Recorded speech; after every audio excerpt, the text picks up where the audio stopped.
औज़ुबिल्लाहि मिनश्शैतानिर्रजीम बिस्मिल्लाहिर्रहमानिर्रहीम। मैं राजा मुश्ताक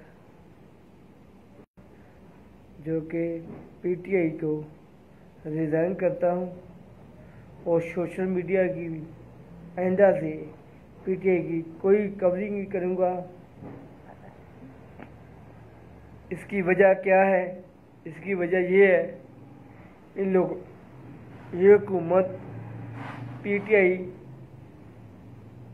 लब्बैक या रसूलल्लाह पे हमला कराया, कारकुन शहीद हुए, ज़ख्मी हुए। मैं राजा मुश्ताक आइंदा से पीटीआई का हिस्सा नहीं बनूँगा, नहीं रहूँगा। मैं राजा मुश्ताक लब्बैक लब्बैक या रसूलल्लाह, लब्बैक लब्बैक लब्बैक या रसूलल्लाह। आज के बाद मैं राजा मुश्ताक और मेरी सोशल मीडिया लब्बैक या रसूलल्लाह पे उसके नक्शे कदम पे चलेगी। आइंदा आज के बाद मैं तरीके इंसाफ को छोड़ रहा हूँ।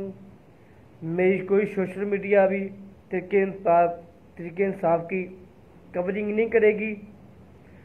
कोई भी हो तरीके इंसाफ का आदमी, कोई भी हो। वैसे मैं सब वही है, लेकिन जिस नाम पे तरीके इंसाफ लगा होगा उस नाम पे राजा मुश्ताक उस आदमी की उसके आदमी की सलाम तो भी नहीं लेगा। अस्सलाम वालेकुम रहमतुल्लाहि व बरकातहू।